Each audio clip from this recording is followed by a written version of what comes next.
Well, thank you for that somewhat embarrassing introduction.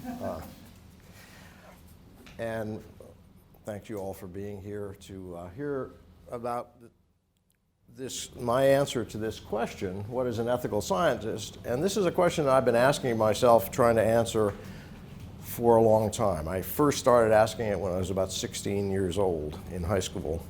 And it became a serious scholarly pursuit about 25 years ago.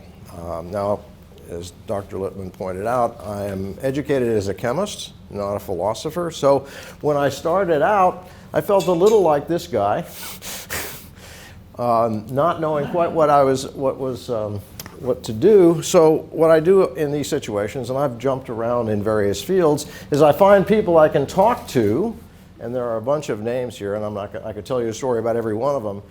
Some of them are chemists, some of them are philosophers, one of them's a computer scientist, one of them's an attorney. They're all people I've talked to about these questions over the years. And I also need to acknowledge, many years ago, maybe 20 or 25 years ago, I got what is now considered a minuscule grant of $10,000 from the Dreyfus Foundation, which allowed me to get some summer salary to hire some research assistants and begin this. It got me, when you get money, you're supposed to do something, and it sort of stimulated me to actually get involved. So, and as Dr. Lippman pointed out, I'm only going to skim the surface of 25 years of thinking, but if you want to know more, you could read my most recent book, The Ethical Chemist, second edition, which is available from Oxford University Press. It's probably in the UT library too, but I don't know about that. So, I think that there are 4 characteristics of an ethical scientist. This is not original with me. I learned this from Michael Davis, a philosopher. And they are the following.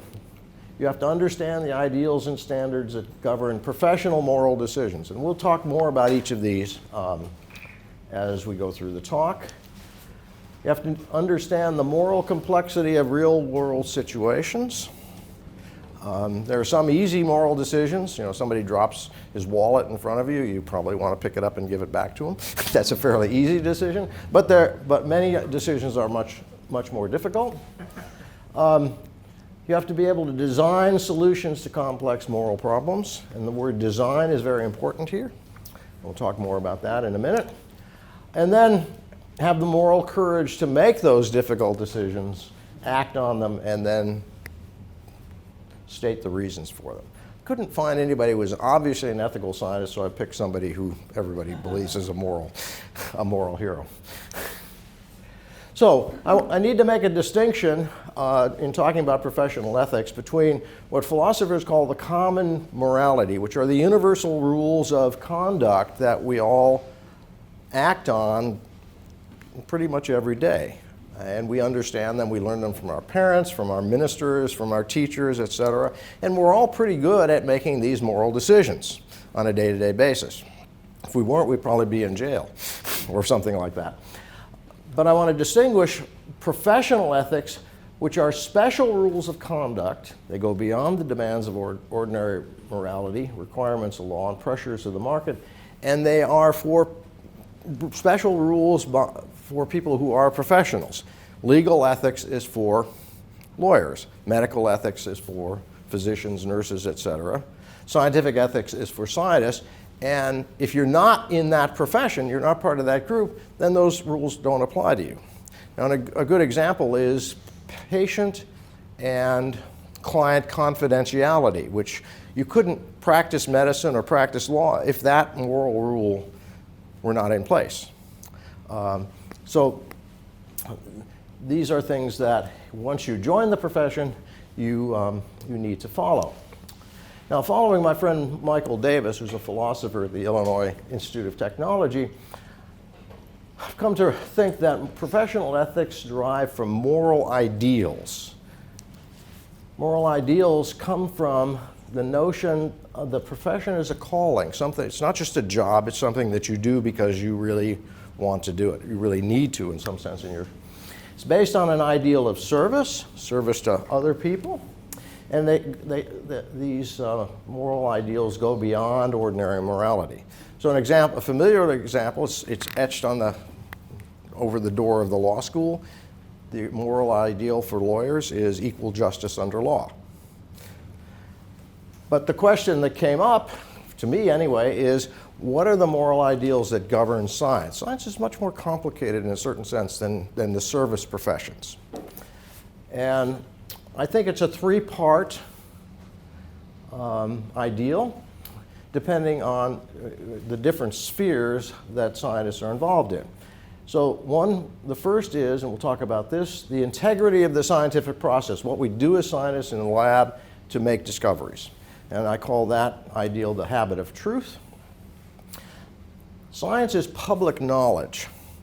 In other words, if you make a discovery, you have to publish it, you have to publicize it so that the community can scrutinize it and see whether it fits in or not, whether you made an error, et cetera. And there, the moral ideal is the gift economy, which I will explain. And then science is useful. Now, I'm a chemist. Chemistry is very useful. Other sciences are very useful. So the question is, if it's useful, what uses should you put science? And there I have a notion which which I learned from a philosopher called shared fate individualism. So we'll talk about each of these in turn. So what do scientists do? They are about what Jacob Bronowski called the habit of truth. What we're interested in is finding out the truth about the natural world. I really like Einstein's Old Testament language, the secrets of the old one. That's what we're about. If you don't like the word truth, let's just call it reliable knowledge, knowledge that we can trust. And Richard Feynman said, the scientific integrity of the process is, as he said, a kind of utter honesty, leaning over backwards, pardon me, to make sure that what you're doing is correct.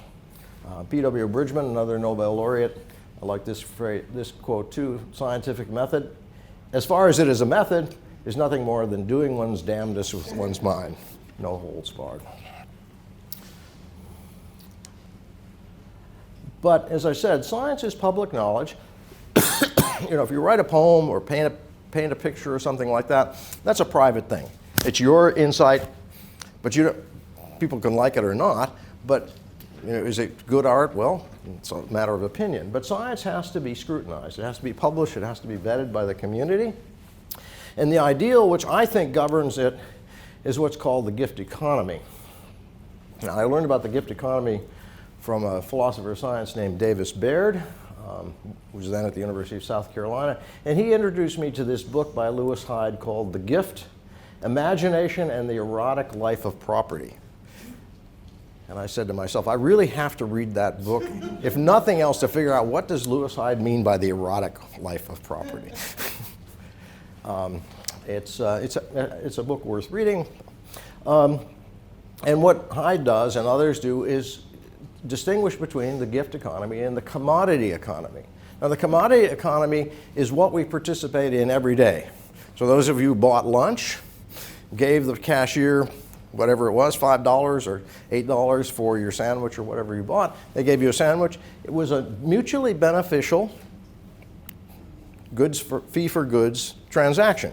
You didn't particularly want a meaningful relationship with the person who made your sandwich or served up your lunch. It's closed, right? If I go, maybe as I go home, I'll stop at my local Weigel's, buy a half gallon of milk. Last time I did it was $2.11. We're very happy. Each of us are very happy. So this is something that we do all the time. But there's another smaller economy in which we all participate, which is called the gift economy. And to think about that, to whom do you give gifts and why? You give gifts to family, close friends, right? And why do you do that? You do that to either initiate, establish, or maintain a human relationship. The gift is less important than the relationship which it symbolizes, right? My wife's birthday is coming up in a couple of weeks, and I'm going to think a lot about what I'm going to give her, because we've been married for 46 years, and I prefer not to screw it up at this point. But that's what we do. And so gifts need something of the giver, and the gift is a portion of thyself, as Emerson said. But what scientists do, and all scholars for that matter, is we go into the laboratory or wherever we do our work, we try to make discoveries, and then we give them to the community in the form of a publication. And they move around because, I mean, there's nothing, no greater high in science than somebody says, I read your paper, and guess what? It gave me an idea which I was then able to exploit. It's wonderful.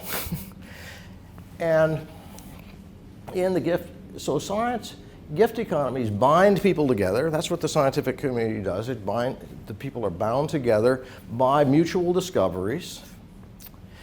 And if you, in the commodity economy, the people who are valued most are the people who accumulate the most. You know, Donald Trump always talks about how rich he is. But in the gift economy, the people who give the most are the most valued. You know, when I teach general chemistry, which I've retired from, but I'm giving the gifts of Linus Pauling and G.N. Lewis and all the people who developed the science of chemistry. And I'm giving them to the students. I'm taking their gifts and using them in my research. That's what. Now, uses of science. And here I've got another, I'm a great drawer of distinctions, right? It's partly the scientist in me, partly the philosopher in me. There are really two reasons that people do research, two main reasons. One is the quest for fundamental understanding, the secrets of the old one. And the other has to do with use, right? Is that something that's going to be used or not?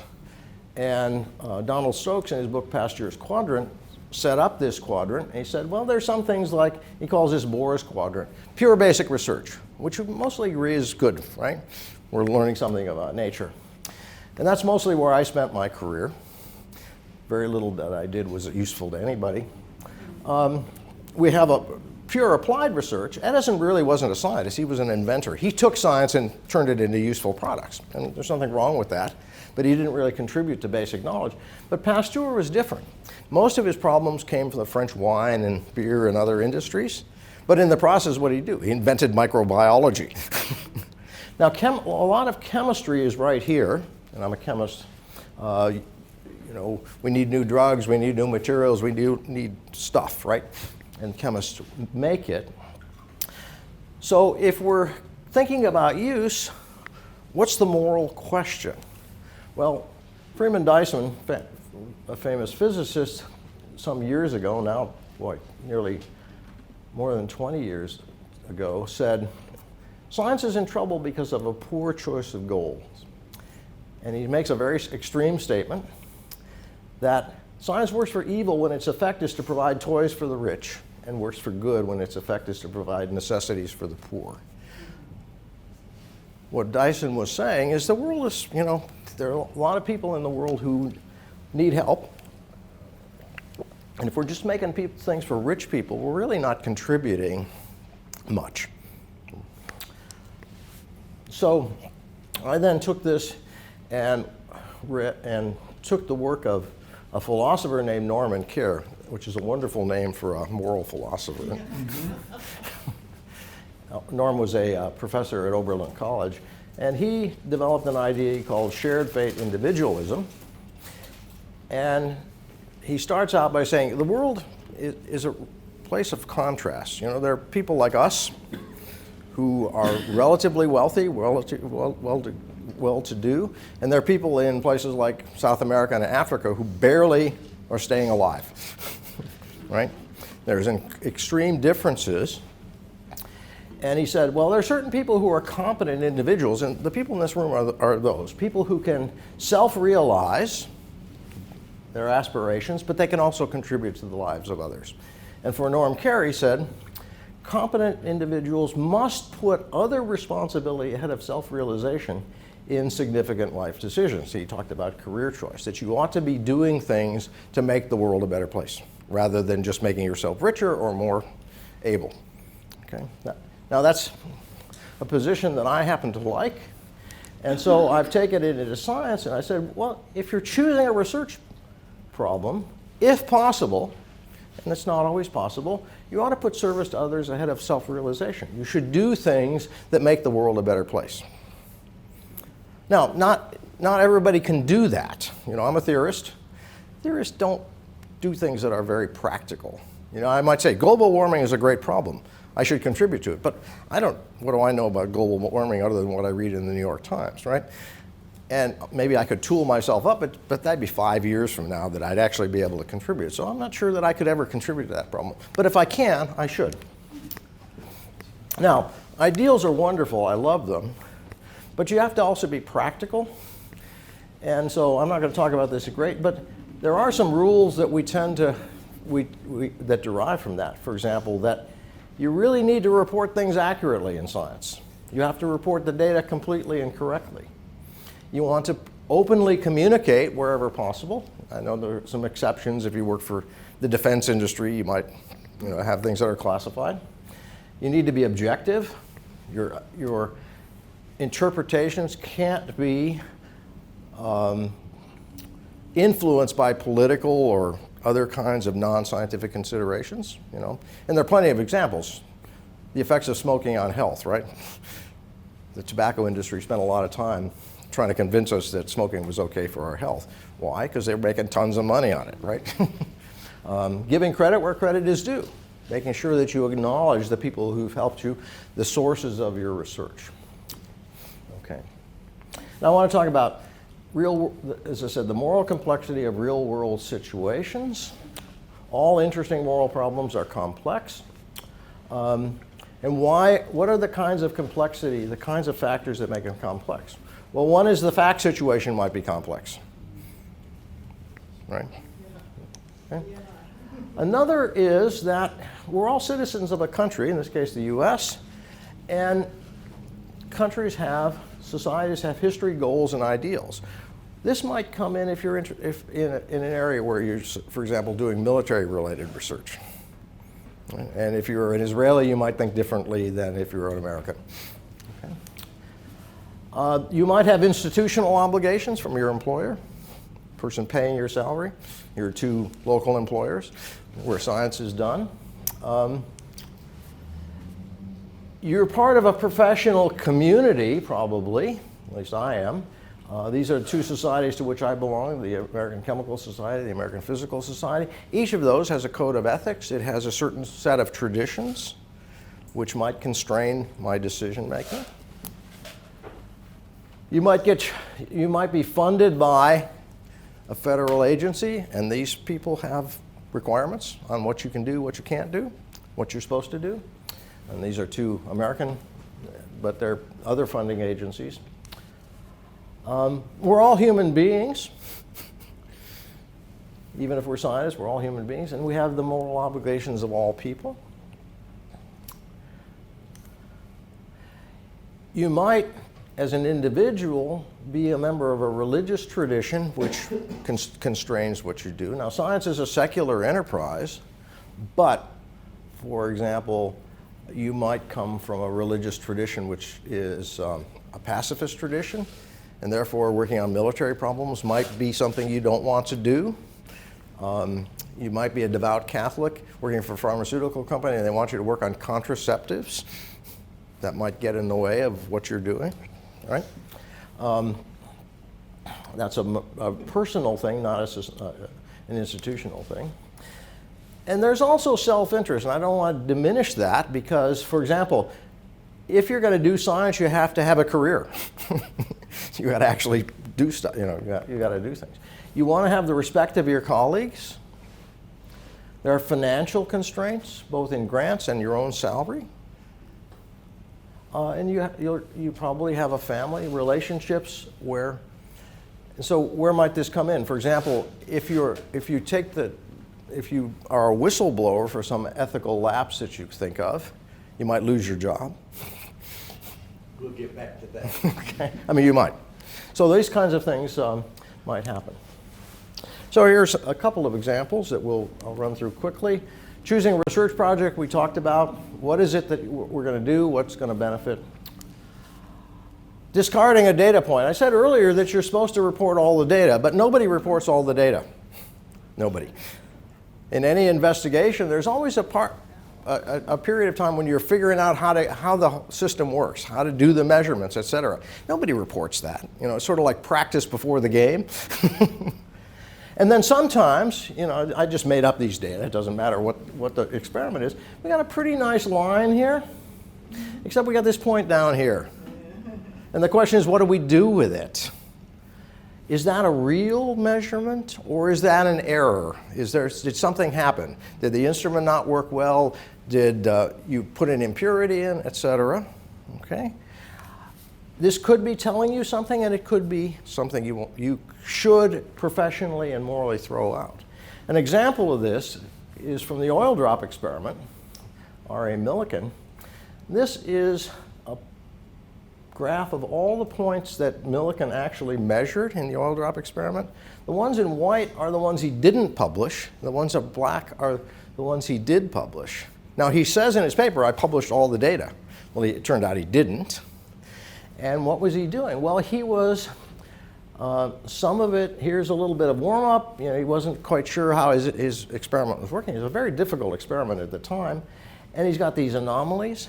Now, Millikan went in believing that the electron had a charge. So there was some preconception there. And as it turns out, he was right. But, you know, was he being appropriately scientifically ethical? That's a question, right?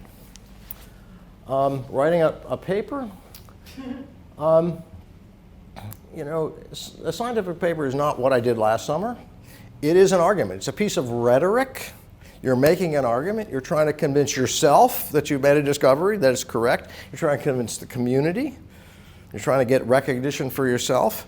So what are you going to do? You're going to put your best arguments up front, and you're going to bury your worst ones down in a footnote or something.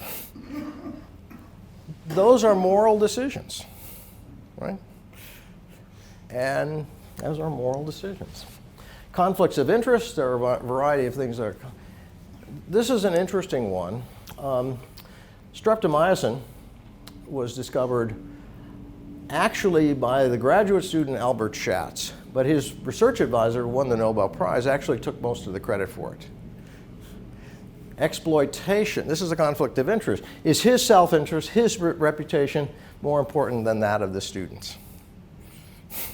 There are other examples where senior investigators have taken advantage of junior investigators, claiming credit for things that actually somebody else did. Actually, Schatz had to sue Waxman to get get the royalties from patents and so forth. Able to design solutions to complex moral problems. The important thing is that ethics problems are not math problems. They aren't multiple choice problems. What you have to do is devise the courses of action, evaluate them, and decide which one is best. It's not a spectator's problem. It's a design problem. And the solution has to achieve the desired end, has to be consistent with moral principles, consistent with all the background constraints, all those things we talked about that make the problem complicated. I won't talk too much about moral theories. We could talk about them later, but these are ways in which you can evaluate things. There is usually more than one possible solution to a complex ethical problems. And different solutions could have different advantages and disadvantages of different supports. There may not be one correct solution, but there probably are unacceptable solutions. So suppose I'm an analytical chemist and I'm doing water quality measurements, say for the city of Knoxville or somebody, and there's an EPA requirement that some some component has to be less than a certain amount. I'm near the line, and some of my measurements are above the line, and my supervisor says, you need to throw away some of those points so that, so we don't get in trouble with the EPA. So what do I do?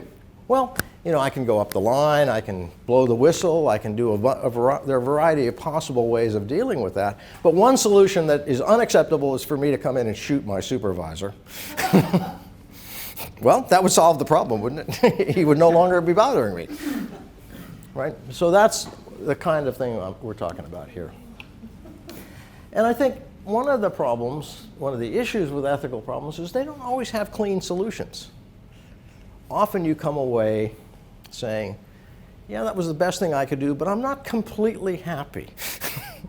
I'm not completely happy because, well, I mean, the classic kind of thing is when you have two deeply held moral principles that come in conflict. So a simple example, you're at home one night, knock on the door, it's the woman next door, she says, my husband's out to kill me, can I hide in your house? So you hide her, husband comes, bangs on the door with his Glock in his hand and says, is my wife here? And you probably say, no. You've told a lie, and we're not supposed to lie, but you've also saved a life, in principle. Well, can you be completely happy with that solution? I hope so, but it is in fact a conflict. And there are plenty of examples in them all. So, and then courage. It's pretty easy to dodge difficult decisions because of peer pressure, because you lack courage, etc. And history is full of examples for doing that. I'm sure none of you have ever done anything or not done something because you just were scared to actually do the right thing, or there was peer pressure. I have. I have. My life is not. So I'm going to conclude. This will give us a chance to talk and for you to tell me what you think I've said wrong. What I believe is that ethics is integral to science, that we don't have science here and ethics here. But they're in fact intertwined, that in any scientific investigation, in any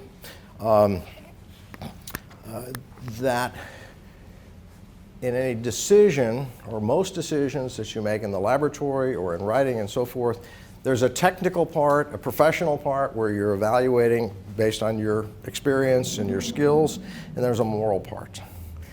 And you can't escape the moral part. And that's the two, as I said, are completely intertwined. And if we don't think about these things in advance, then we either get bad science or maybe worse.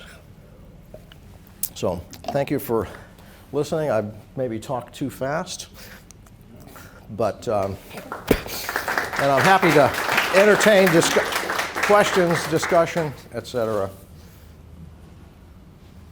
I have a question. Sure.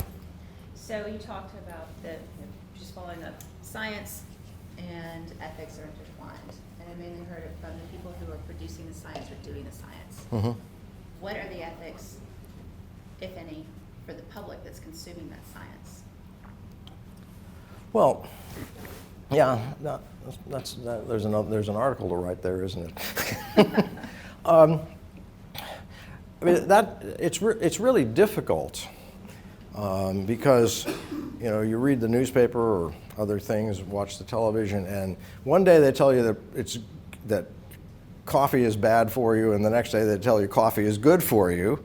How do you evaluate those? How do you decide which of those is correct? I think that's the kind of question you're interested in. Mm-hmm. Yeah, and how do we as a public who are consuming science bring in our ethics, our moral codes, and then stay true to some of the... Yeah, well, there's a technical part, which is, scientist A says that coffee is good for you, scientist B says it's bad for you, okay? You should take your blood pressure medication in the morning, you should take it in the evening, those kinds of things. So some of that is technical, and that's hard for a layperson to decide. But one of the things you can look at as a consumer of science is, for example,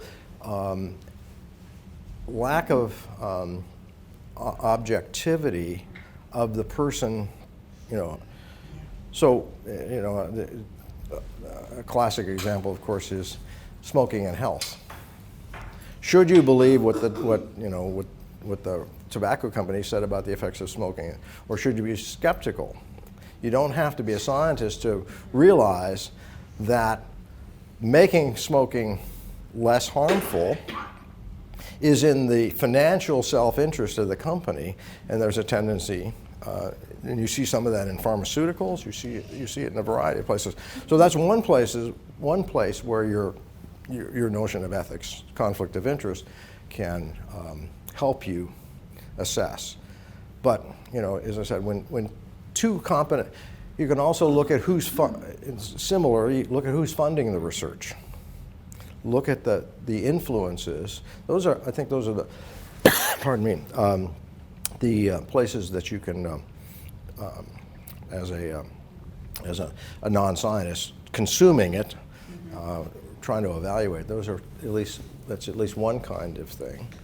And then I guess you can also just decide as a human being whether you think something is an appropriate piece of science. But then doesn't that take really a knowledge of scientific literacy? I mean, how do we then judge that from the consumers of science if they don't know anything about science? How are they to evaluate it? but that no, I understand. Science literacy is I think is an important thing. Absolutely.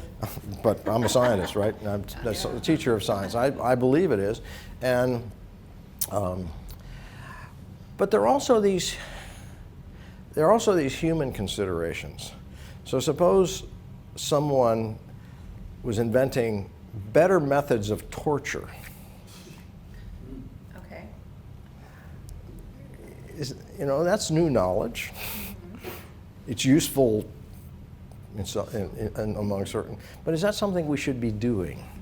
So I think there are things that you can say as a human being. We shouldn't be playing in that sandbox, right? But no, science, scientific literacy and mathematical literacy are really important in this, in the modern world. And sadly, there are a lot of people who don't have much of either. Yeah, Mark. Have you personally run up against some ethical dilemmas, either yourself personally or people you were working with, that you could share with us? Well, I have run into some of those things, but I'll tell you a story. It's not me, but I was giving a talk like this somewhere, and I can't remember where it was, and they told me about a scientist who submitted abstracts to professional meetings for poster presentations of work, and then didn't go to the meeting. He'd give the poster to, I think it was to a colleague who was going, asked him to put it up, and he was never there to defend his work. So he was getting, he was able to put on his CV that he had done a presentation at a particular meeting, but he actually never was there. So I thought that was an amusing little, and people go by the poster and they say, oh, he must be off getting a cup of coffee or in the bathroom or something like that. And so nobody discovered it. He got dozens of those kinds of things. So that's one. And I've had, let's just say I know of a certain faculty member at this university who was supposed to be teaching a graduate level course at the 600 level. And actually what that person did was put the students in a sophomore level course, made them do an extra paper and called it a graduate course. Is that ethical? I mean, that's more university ethics than scientific ethics. Is that something that a person should have been doing? Would that have benefited those students? Well, it might have benefited them a little bit. Well, that's the question. They signed up for really high-level learning, and they didn't get high-level learning. Oh, they didn't get any. Well, they didn't get any high-level learning. They got sophomore learning as opposed to PhD learning. I thought maybe he did it to try to bring them up to some standard so they could then experience a higher level learning. Because They should have known the stuff. well, I don't know how that goes. Well, yeah. You want to go back to my ethical question yet? Yeah, let's go. Or get some of these? Yeah. I put you out on a limb. Okay. just as long as you don't saw it off. Basic income is an issue today, and what are your thoughts about it having an effect on the public of being more willing to speak up about things that are false? Universal basic income, I'm not sure I see that there's a strong relationship between them. Okay, because it allows people, this is not intellectuals really, but people who would really suffer from being out of work Yes. if they didn't have that. Yeah. And if you feel it would make a difference in them speaking up about things. I don't know. I don't know, because speaking up about things is a matter of moral courage, and there are people who are really comfortable and don't have to worry about losing their income who don't do it. And then there are people who are poor and don't have much money who do, right? So I don't know that, I don't see a big connection between the two. Now that, I don't. Maybe I can attach to that. Yeah. One of the greatest needs we have in our society today is people who are volunteering to help people. Yeah. Because caregivers don't have enough people to do the jobs. Yeah. The people that sit in nursing homes and Sure.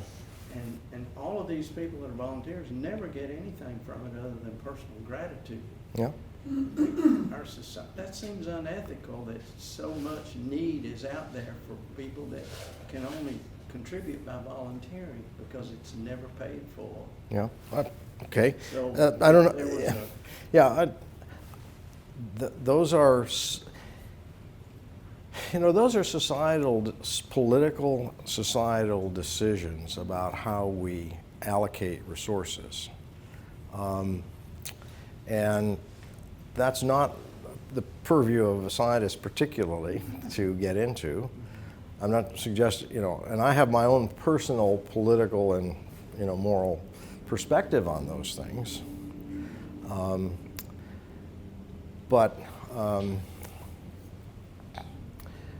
In a democracy, those are decisions that should be made by our Congress and elected officials, listening to their constituents and so forth.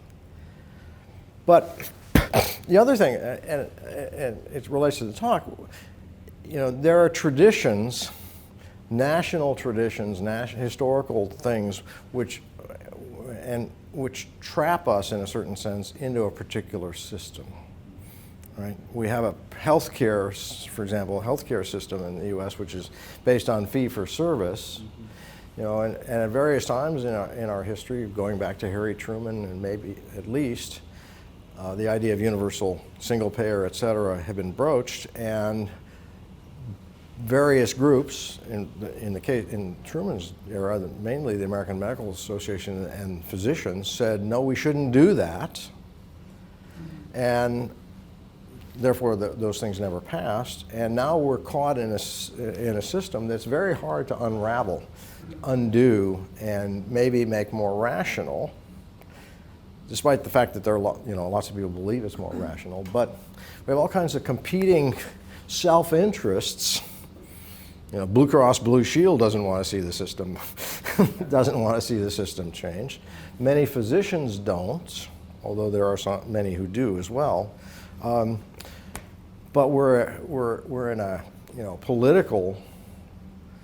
I don't see that as so much an ethical decision as a political decision. Okay, how about this? The third leading cause of death in America is medical mistakes. And we don't talk about that. Okay, I didn't know that, but yeah. So, what are you asking? How can it's unethical not to discuss these things. Yeah. Yeah, I agree. Let's. You have two people right next to each other. Which you can fight it out. You can fight between. He's the old person. I'm an old person too. Can you help us evaluate the argument, it's okay to lie for the common good? example, law enforcement routinely lies in order to catch a criminal. Mm-hmm. Is that okay because of what they're trying to do, or is it not okay in kind of a global ethical? Well, this is a case, as I said, where two ethical principles, telling the truth and some other more, the common good, meaning the greatest good for the greatest number or something like that, are in conflict. And those are very hard questions because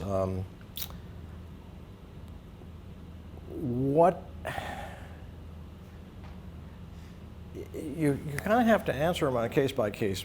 So suppose you've got a serial killer who's had 100 victims, and you suspect has 100 victims, and it'd probably be a really good thing to get that person off the street, right? So maybe in that case you can justify it because the consequence of letting him go is bad. Well, that's the argument that's usually made, and different people will say, well, 50 isn't so bad, 100's really bad. Yeah, no. These become yeah, line drawing problems are really tough ethical problems. But if it's somebody who's run a stop sign, that's a case where you probably don't want to. And people answer those questions in a very different, based on a variety of considerations. I'll give you this is a number of years ago I gave a talk similar to this at a place that I found a little difficult to actually be at, and that's the Bob Jones University down in South Carolina, fundamentalists and so forth. And we were talking about this question of would you lie to save a life? And the person I was talking to, who came from that conservative, said, for me, the answer is easy. I wouldn't lie to save a life because I believe in eternal salvation, etc. And so truth for me is more important than human life. Okay? That's not the way I would answer the question, personally. Now, I also come from, put my cards on the table, I come from the Unitarian Universalist tradition, which is very different from the people at Bob Jones University. And for me, the life is more important.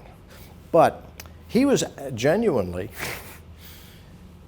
believed that God would punish him, as it were, for lying, more than God would punish him for allowing that life to be taken.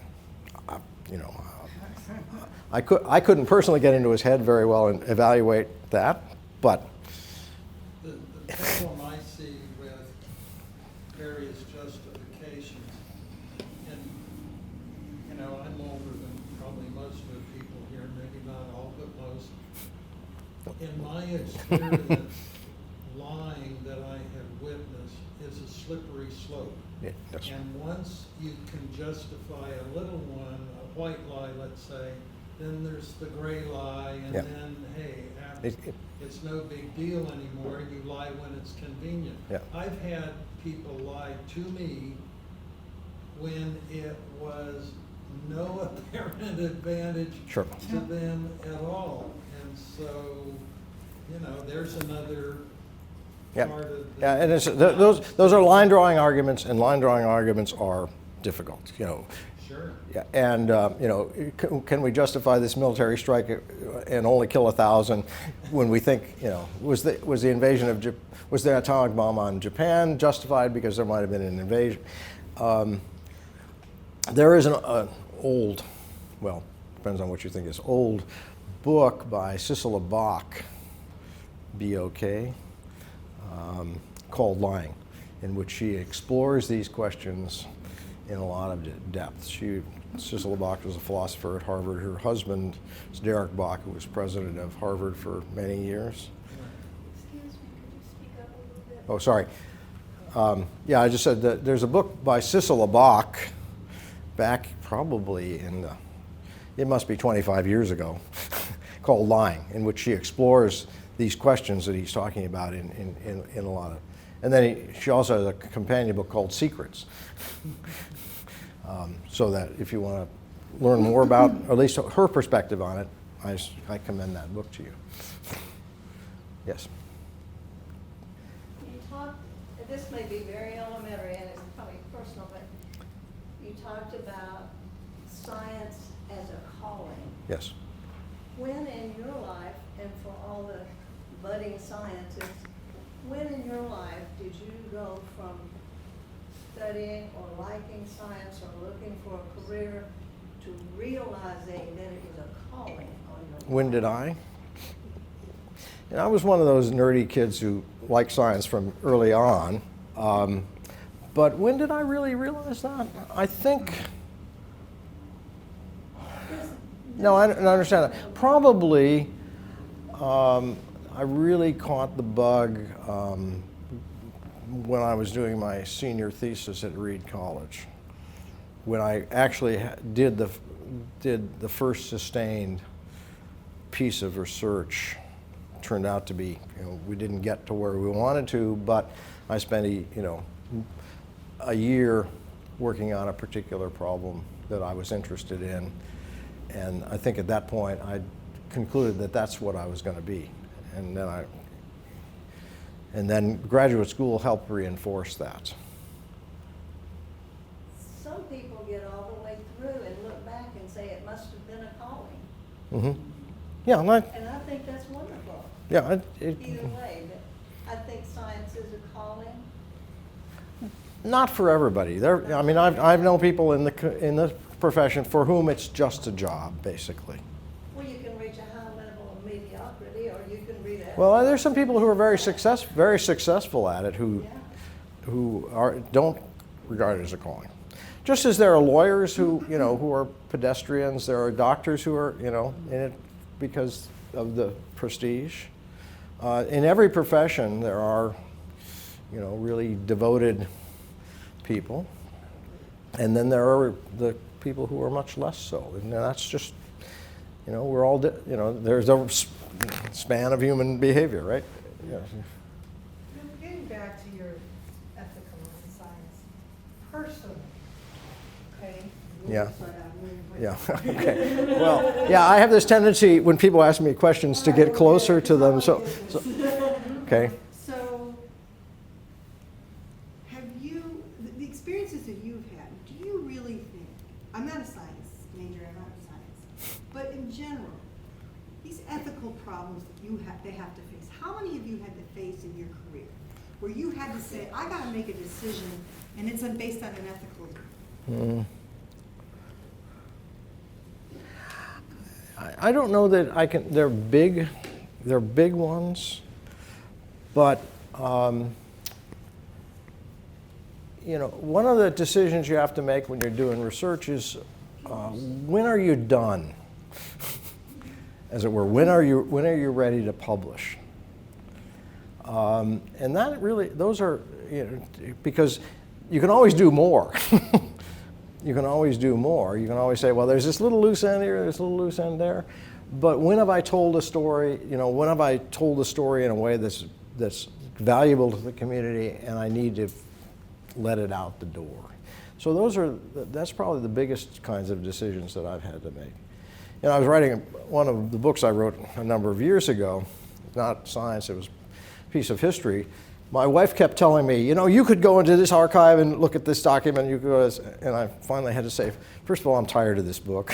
And second of all, those incremental changes, those incremental additions, aren't going to fundamentally change the story that I'm telling in this book, the message of the book. It's good enough. It's what we sometimes call the 95% solution. And writers know this, right? You never finish a piece, you just abandon it when you think it's, partly because you're tired of it and you think you've done well enough. You can always polish, you can always, yeah. When we use a word like calling, at least in me, it seems to evoke of an epiphanal event. Yeah. In my experience with myself and with others, I think it's more an evolutionary event. It starts out with some little seed, some little interest, and it grows. Yeah. And maybe when we're much older or well into our calling, we look back and say, this is my calling, but there's no Oh, yeah. set, epiphany. Yeah. No, I understand that. It's an old, religious, Paul on the road to Damascus or whatever it is. God comes down and says, you're going to do this. It's true. I'm a scientist, but I'm also a teacher, and I know that's one of my callings. And I partly discovered that by the fact that almost everything I do, I turn into a teaching opportunity for me. I was a soccer referee for 33 years, but I very quickly became a referee instructor and taught other referees. I could have just blown the whistle, but in fact, what I did was, get involved in the teaching aspect. And in other things I've done, it's the same thing. So I must care about, that must be something that's intrinsic to my being, because, I end up doing it all the time. And maybe one more question. Let's get somebody who hasn't asked a question. Okay, you may have touched on this already, but you talked about scientists gifting knowledge. Is there ever a time where a scientist has a moral imperative or ethical imperative not to publish research? Yeah, that's a good question. There's a book by Roger Shattuck, who's not a scientist, called Forbidden Knowledge. Is there knowledge that we shouldn't get?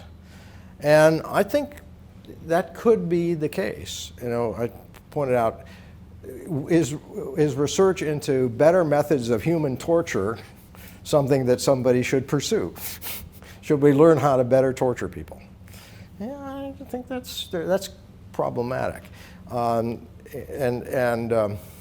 I think that, and there are people who have, I think, made decisions not to publish stuff because they felt it was my undergraduate organic chemistry professor discovered a better chemical weapon, sort of by accident, when he was a young faculty member at Berkeley, and he apparently burned the notes